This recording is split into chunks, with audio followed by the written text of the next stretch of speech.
안녕하세요. 집합법률분쟁연구소의 한재범 변호사입니다.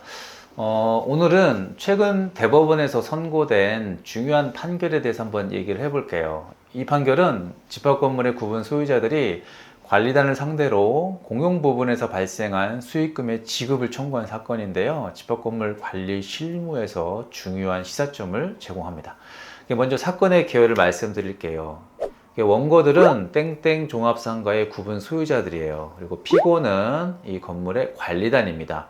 구분 소유자들은 관리단이 공용 부분에서 수익금을 얻고 있으니까 자신들의 지분 비율에 따라서 이걸 분배해 달라고 요구를 했어요. 그런데 1심, 2심 법원은 구분 소유자들의 청구를 기각을 했어요. 그 이유는 공용 부분 수익금을 구분 소유자들한테 분배하려면 관리단 집회 결의가 필요한데 이 사건에서는 그런 결의가 없다고 본 거죠. 그런데 대법원은 이 원심 판단과 다르게 원심 판결을 파기를 하고 다시 서울고등법원에 환송을 했습니다. 왜 그럴까요? 한번 살펴보시죠. 첫 번째로 집합건물법에 따르면 공용 부분은 구분 소유자 전원의 공유에 속하고 규약에서 달리 정한 바가 없으면 각각의 구분 소유자는 그 지분 비율에 따라서 공용 부분에서 생기는 이익을 취득을 합니다.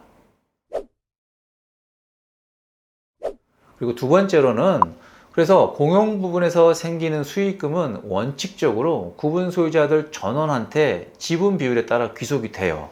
그리고 세 번째, 특별한 사정이 없으면 각 구분 소유자는 이 공용 부분에서 생긴 수익금을 보관하고 있는 관리단을 상대로 해서 그 수익금 중 자기 지분 비율에 상당하는 부분을 지급해 달라고 청구를 할 수가 있어요. 그리고 네 번째, 이걸 위해서 반드시 관리단 집회 결의가 필요한 것은 아닙니다. 다섯 번째로는 다만 관리단 집회 결의나 규약으로 공용 부분에서 생기는 수익금을 구분 소유자한테 이걸 직접 분배하지 않고 관리단의 상호 집행을 위한 비용이나 분담금 등에 충당하기로 이렇게 정했다면 구분 소유자는 관리단한테 이런 수익금을 직접 지급해 달라고 청구를 할 수가 없어요. 그래서 이 판결은 되게 중요한 의의가 있습니다. 첫 번째로는 집합건물 공용 부분의 수익금의 법적 성질을 명확하게 했어요. 공용 부분의 수익금은 원칙적으로 구분 소유자들 전원에게 귀속이 되는 거고 관리단의 고유 재산이 아니라는 것을 분명하게 했죠. 그리고 두 번째로는 공용 부분 수익금 분배 청구권의 요건을 명확하게 했어요.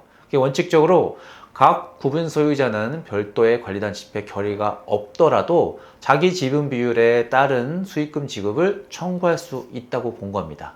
세 번째로는 공용 부분 수익금 분배에 대해서 관리단의 재량을 어느 정도 인정을 했어요. 관리단 집회 결의나 규약으로 이 수익금 사용 방식을 달리 정할 수 있다는 것을 인정을 했죠. 그래서 집합건물의 효율적 관리를 위한 관리단의 재량을 존중을 했습니다. 네 번째로는 집합건물 관리의 투명성 제고에 기여를 할 것으로 아마 보입니다.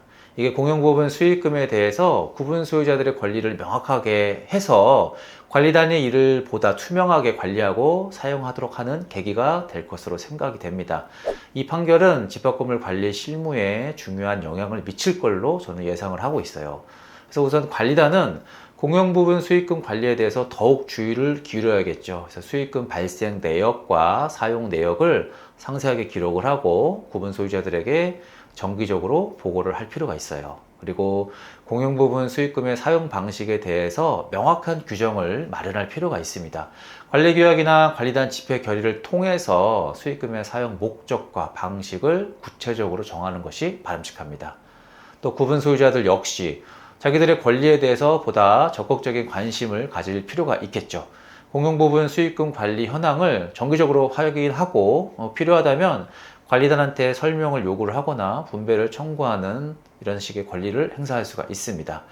다만 무분별한 수익금 분배 요구는 집합건물의 효율적 관리를 저해할 수가 있겠죠. 그래서 이런 점도 유의를 하셔야 됩니다. 구분 소유자들은 건물의 장기적인 유지 보수와 또 가치 향상을 위해서 수익금이 필요할 수 있다는 걸 좀 이해하시고 합리적인 범위 내에서 권리를 행사하는 또 그런 자세가 필요합니다. 이상으로 대법원 판결에 대한 설명을 마쳤어요. 이 판결을 계기로 집합건물의 관리가 보다 투명하고 효율적으로 이루어지기를 좀 기대합니다. 다음 시간에도 유익한 내용으로 찾아뵙겠습니다. 시청해 주셔서 감사합니다.